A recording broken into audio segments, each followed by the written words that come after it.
Hello, Tapioca Hearts signing in. Welcome back to Heaven Will Be Mine. Oh my goodness, it has been a minute, y'all. It has been quite the week since I have uploaded this series, hasn't it? Um, it has been a bit. Things have happened. The world is crazy right now. Um, Seasonal transitions are difficult for the neurodivergent brain, but we are here. I am here. I am ready to continue the game. We are diving straight in. Um, Last time I did the torn apart mission. Well, that's what I named the episode. I don't remember what exactly was going on during the mission. I know there was a chasm of sorts. I know it was a pretty emotional and like intense confrontation between oh my goodness. Excuse me for that. I know it was a pretty intense and emotional confrontation between Pluto and Lunaterra, discussing like their past, their ideologies, their motives for what they're up to in current day and age. Mostly Lunaterra's motives. Like Pluto's are pretty well established to both of them because it was her motives that kind of was the catalyst for them getting together and being torn apart in the first place. Oh, we got a deeper look at Lunaterra's motives into like what exactly she's up to now. Beyond that, I read the comms, I read the emails, I read all that good stuff. Oh my goodness, I might have to sneeze even more. I apologize if it's a little much, but oh my goodness, excuse me. That's just gonna be happening, I guess. Oh my goodness. There's a lot of dust. Oh my god. There's a lot of dust around apparently. This is just going to be the sneezing episode as far as I'm concerned. But regardless, I'm going to be starting out this one by actually redoing an old Saturn Pluto mission. Oh my goodness, maybe I should take a moment to deal with that, I guess. But regardless, I'm going to be doing Becoming Stars. It's the one where Pluto is like literally kidnapping a space colony because the memories are too precious to her. That's always a good time. Let's see what's going on there and see if there's any changes if I pick. Oh my god, I'm so sorry, y'all. I am just a mess at the current moment, I guess. I guess I'm just going to be sneezing for this entire episode. Let's see if there's any differences in this mission if I pick like the other option that favors Cradle's Graces or no, not Cradle's Graces, the one that favors Celestial Mechanics. Let's dive in.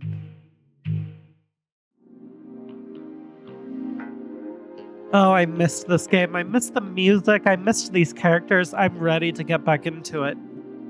No, I'm not gonna. Pluto, come on, listen. Don't think I don't see you trying to protect me. It's for your own good. I utterly refuse. Dr. Nyx is worried, and for good reason. Only I have a strong enough gravity to pull the colony ruins out of the Lagrange point and pull it along with us to the moon.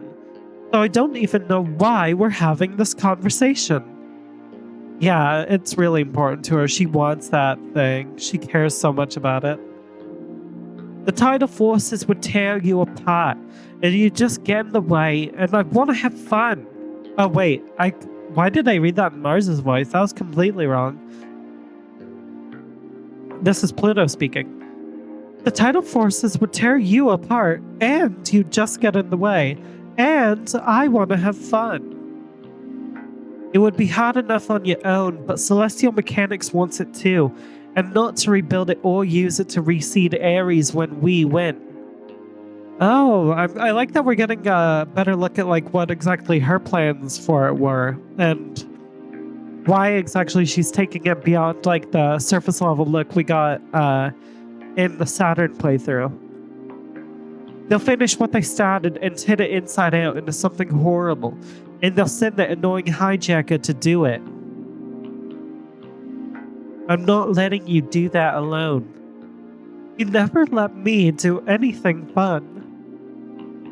It's not fun, this is serious. To Pluto, it's fun. When you're as invincible and immaculate as her, of course it's gonna be fun. When the only people who can challenge you are the other ship self pilots, you wanna fucking challenge them, you know?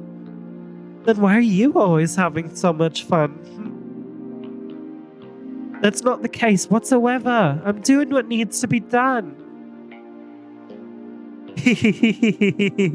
Oh boy. I wonder who Mars is flirting with. Did I figure it out and I just forgot? Does doing what needs to be done refer to your mission assignments or that girl you keep? Yeah. Pluto wants to have fun with the other ship self pilots, if you know what I mean. Both in a fighting and a flirting sense. Mars, on the other hand, she's probably making out with a pretty girl, in a locker room somewhere. The mission, I promise. I want to do something that needs to be done. You're very strong and very brave, but it's not a time I can just sit around and be protected. We're too desperate now. We need hope, too. Pluto, but you can't do everything. Oh boy, here we go. Last time I did this mission, I in fact just checked 10 minutes ago, my other episode that I did this mission in, to make sure I picked the right choice. Although, now that I think about it, I didn't check the content of the mission at all, so I have no idea if it's going to be different or not. I'm just unprepared no matter what I take, no matter what precautions I go through. Last time I did battle and narrative space for each other. This time I'm going to do battle in physical space for the future. Outcome favors celestial mechanics. You know what? Fuck it. The missions are important, so I might just read it regardless if it's the same or not.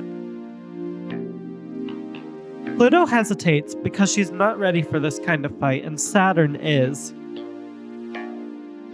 The colony shines like a star until you're right on top of it. Then it looms, impossibly large. A translucent sphere, a drop of water suspended in space. It's like a terrarium. Glistening beneath the drop of water, past the clouds that form in its crumbling artificial atmosphere, to the strange haze that seeps from beneath the crumbling streets.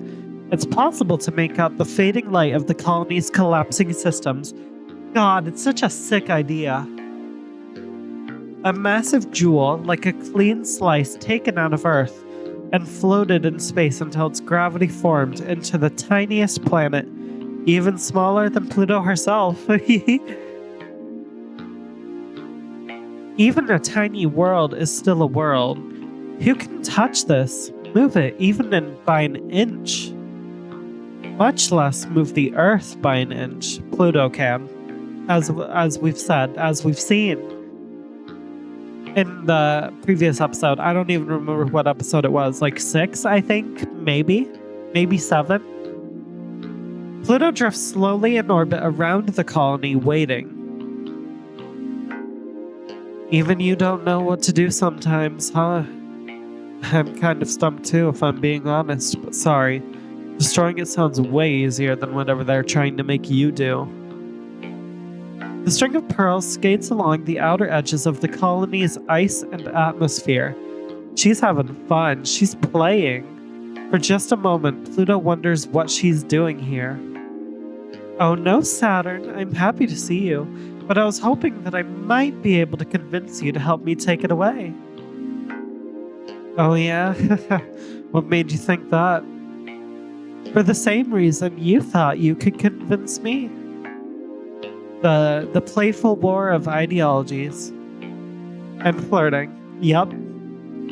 Because you like me, or because you don't care for your side that much either. A little bit of both, I suspect. I care about all of us left here in space. That's the entire reason why she's getting the damn thing, is to preserve it, to protect the memories that the girls in space made. It's amazing that you actually honestly do, but that's not what I asked, huh? There's a lot of ways to care about everyone up in space. Dragging a colony out of the Lagrange point yourself is one way to do it. There's another way to care about everyone up in space. You can show it by destroying this place too. Yep, it's the exact same thing as it was before, though, like, Saturn wanting to destroy the bad memories it represents, and Pluto wanting to preserve the good memories it represents. You're saying that would free us from the past? But it won't make those memories go away. We're making something out of them so that time and pain won't be wasted. This is important to me, and I'll fight for real over it. No, don't look at me like that. You'll make me sad. You really don't need to be the one to tell me, because I already know I'm doing something super dumb. I wonder, what do you want, and why you think you can get it from me? It's just going to be a fight. Is that what you're after? The string of pearls presses its heel into the ice of the colony's atmosphere. Yes, even more so now. Didn't they teach you about sunk cost fallacies in the academy? Memories should just be memories. That's why you kind of make me mad sometimes. I think this one is going to be different in the sense they're going to actually duke it out and fight each other rather than like have the war of narration. I'm having this feeling you're going to do something way dumber and scarier than just fight me. Am I right? Because after I already said that there wasn't anything else you could do, after you were shaking and afraid from just being close enough to see me, it looks like I can trust you to come right back no matter how much I try to warn you. And trust you to come back twice as much. You're wasted on protecting this pointless ball of scrap. Whoever's ordering you around has no idea what they're doing. Haha. You're so right. Oh my god, wait. We get so much like better context for this moment now because we know Pluto is ordering herself around.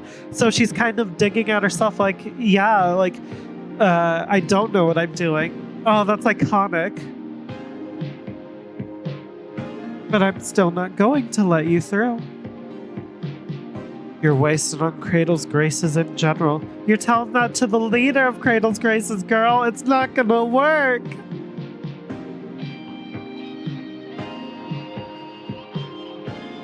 You're basically just telling, like, Pluto herself, like, hey, you're wasting your time both as a member of Cradle's Graces and as the leader of Cradle's Graces. Both in action and idea. Crazy. And Pluto doesn't mind because she really does like care that much. And she really sees herself as that vehicle to protect them. And the rest of humanity too. Don't try to push my buttons like that. I won't think it's cute. It's a lot of work to be a human.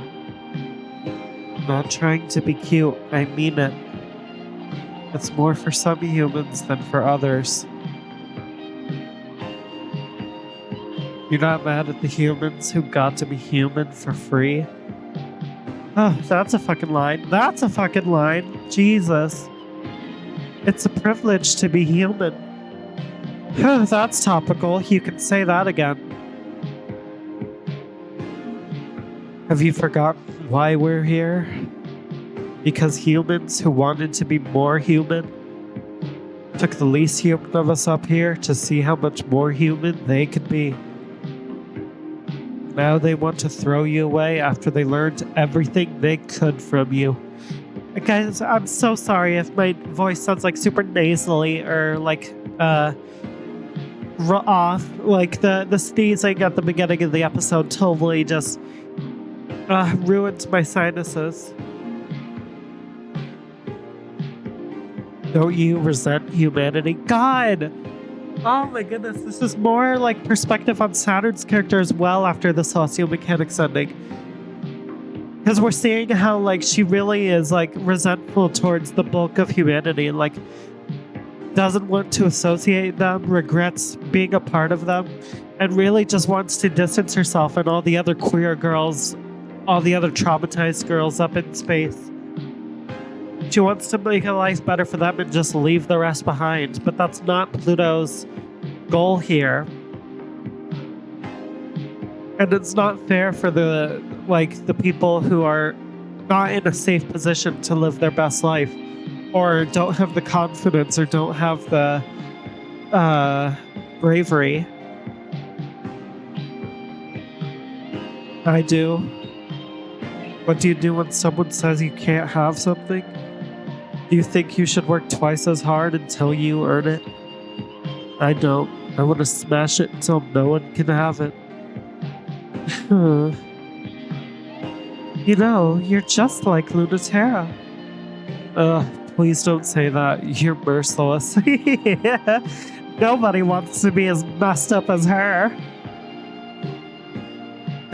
It's in a good way.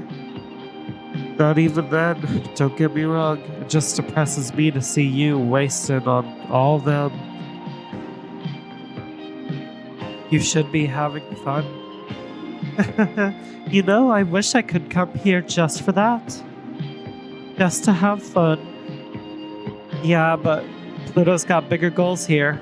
She's not just in it for herself. She is in it for everyone. Good, have fun with me.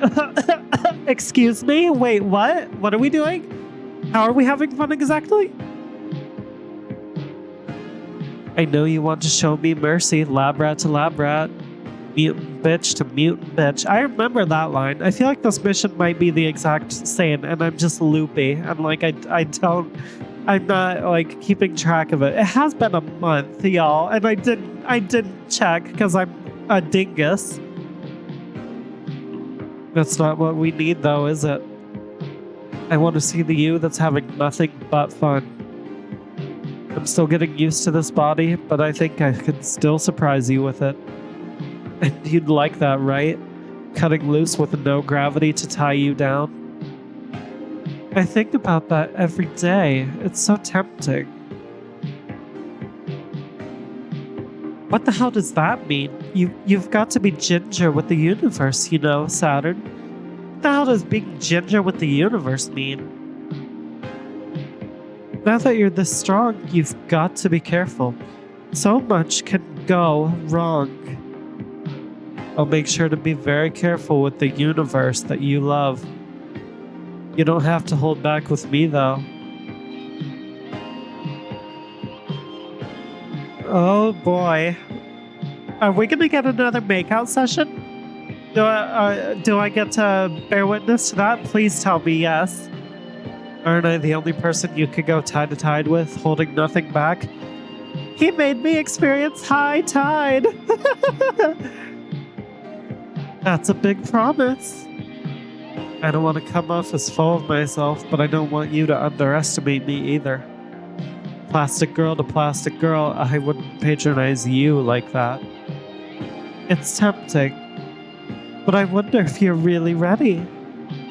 You wouldn't mind getting your ship self broken and tracked back for the Cradle's Grace's dream lab to do who knows what to?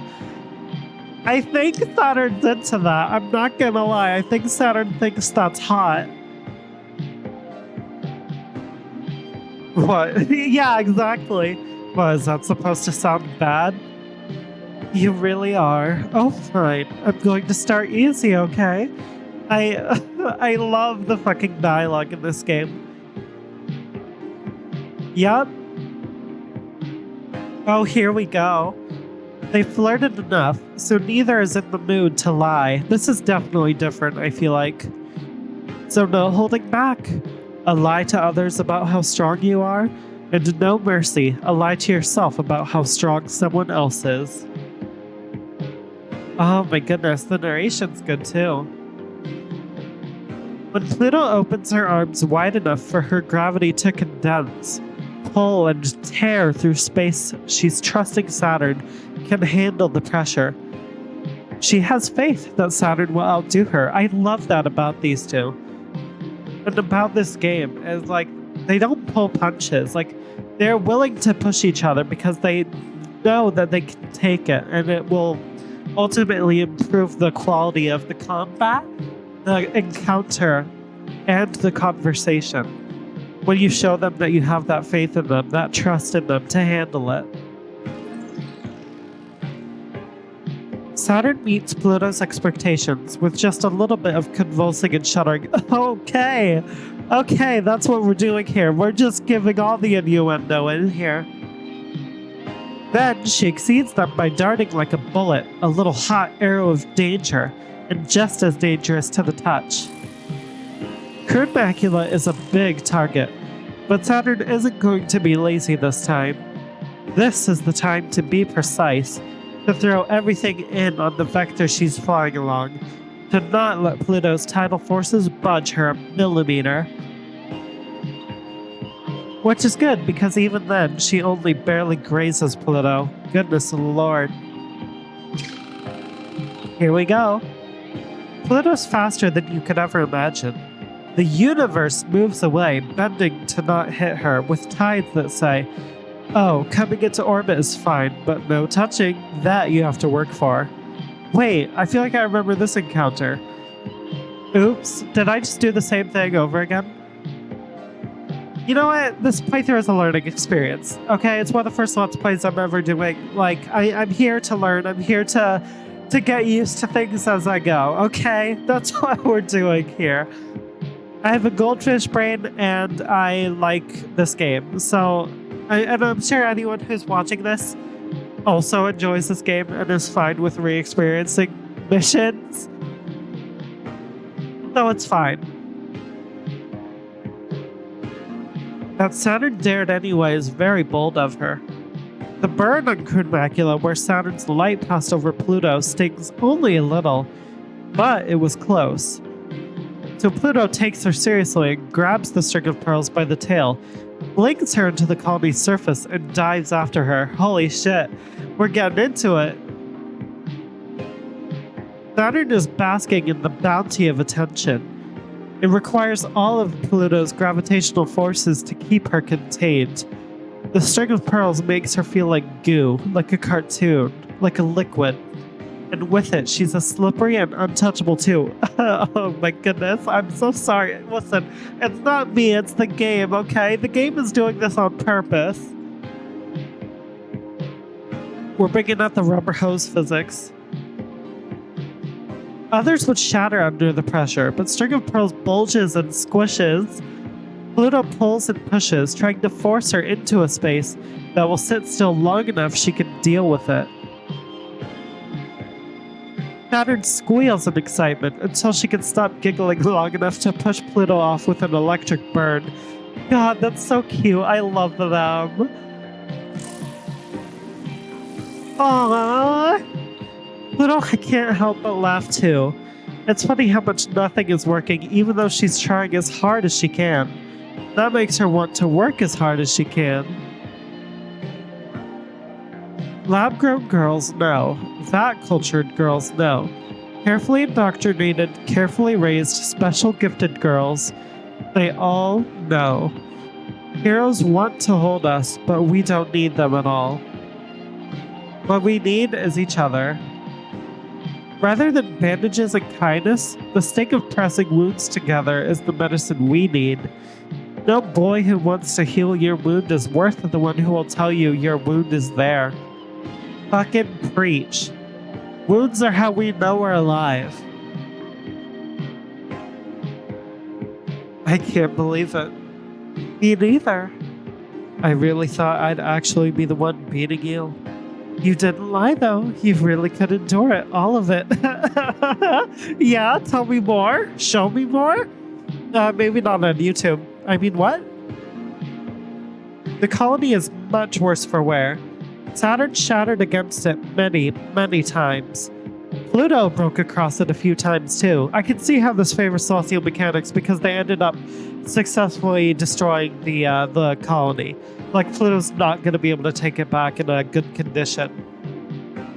It's shaking in the Lagrange point. You won even though you lost. I had a lot of fun. I wouldn't have been able to have it with anyone else. I'm glad I trusted you to not lose. Haha, told you. Good girl. I should never have doubted one of us. Thank you, thank you. We did our best, had the most fun we could have. When we get to the moon, don't forget, you could keep having fun just like this. Oh, and I hope they do. I mean, ultimately, in a fashion, they do in the sociomechanics ending because they get their happy ending, all three of them. If you let me show you the way. Oh boy, day 6.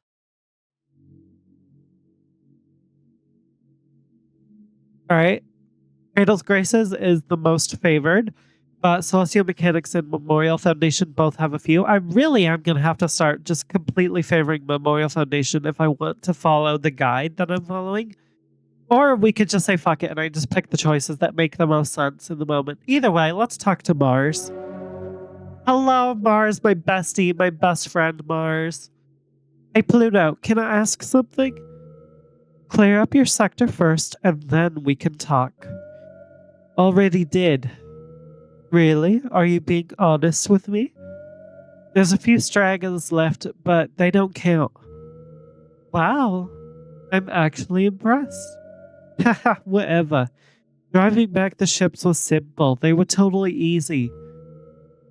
What are they up to? Oh, then I'm not impressed anymore. Hey, why? You just said it was no big deal. It would just be patronizing if I was proud of you for doing something easy. Aw, but Mars wants the praise. And I mean, Pluto's obviously teasing her.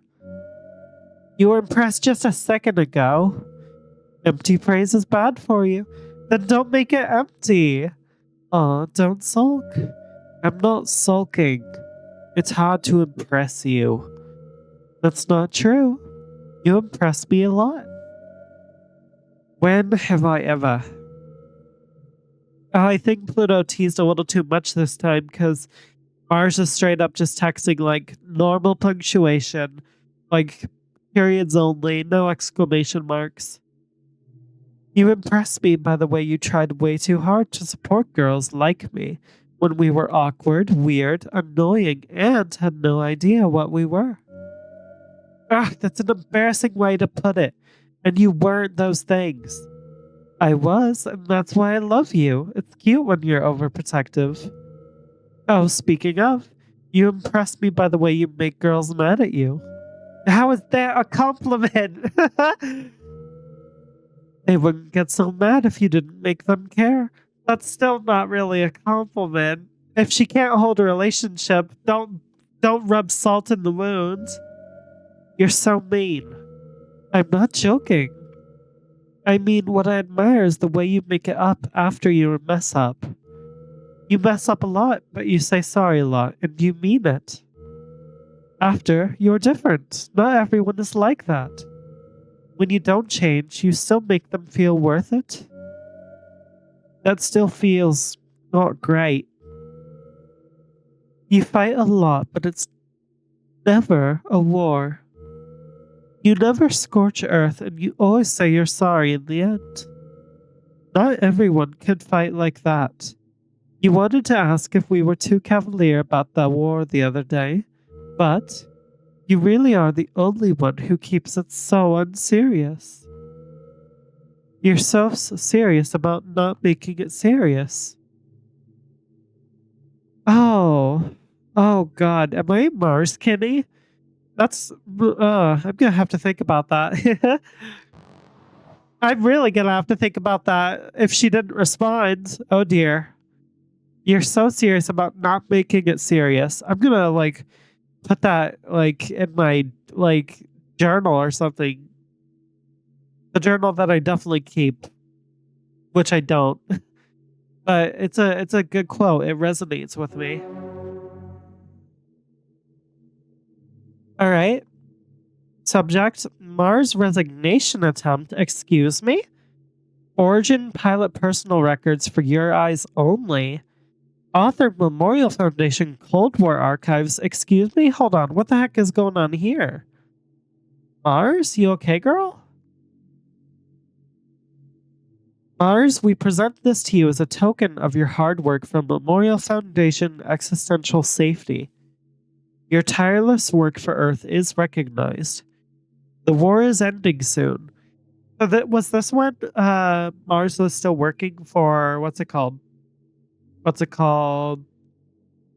Memorial Foundation and not Cradle's Graces? Do I have to do another tour? The war is ending soon. With your help, don't you want to see it through? We could not have done this without you. You can end it fine without me. Your help would prevent us from having to worry. It would guide many more of your former comrades back home. How much longer? That's the part you're always cagey about. You don't need me, do you? Of course we need you. That's not what I want to hear. What do you want to hear? We are, as always, prepared to reward you. But you've never been satisfied. Is that what you want to say? What would you like? I just want to go home. If you truly did, you would not have been here in the first place. I already know what you want. As soon as you know too, we're ready to give it to you. I don't know who wrote that, but Memorial Foundation Cold War Archives.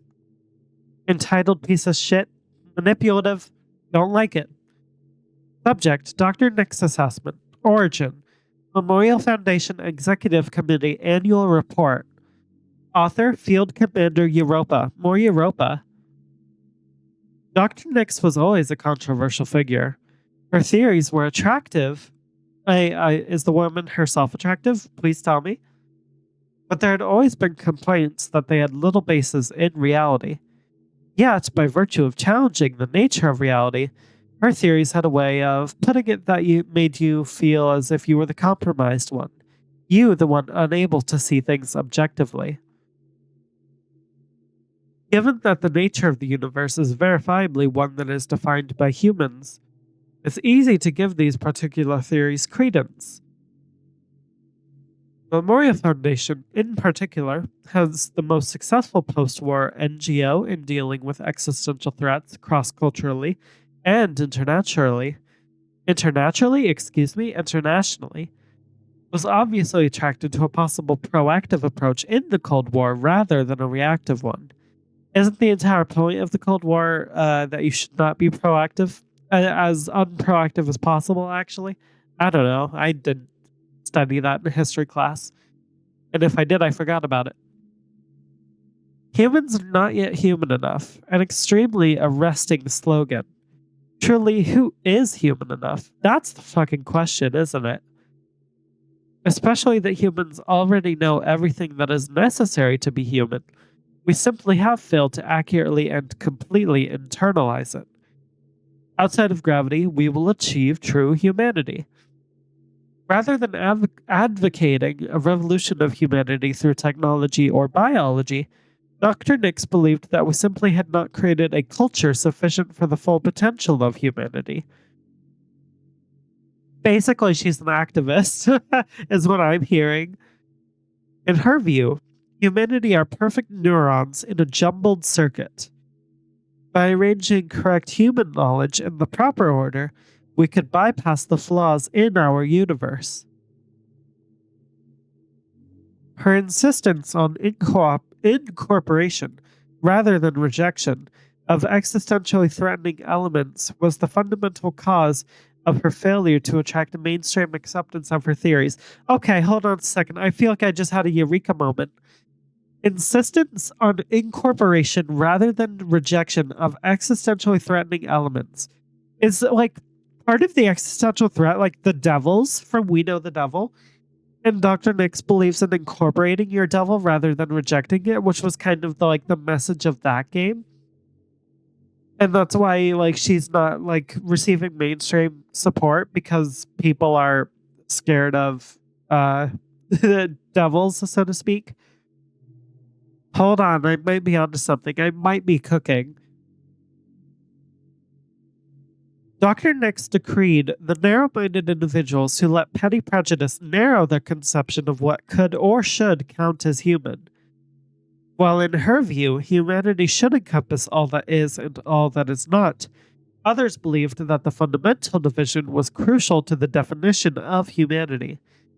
That is, to be something means to not be other things, which is fundamentally untrue. You can be a whole hell of a lot of things all at the same time. That's the human experience boiled down to its fundamentals, honestly. Well, next time in Heaven Will Be Mine, I'm going to dive into the Look at Me mission, which is going to be another fully new Pluto Lunar Terra mission, which I'm very excited about.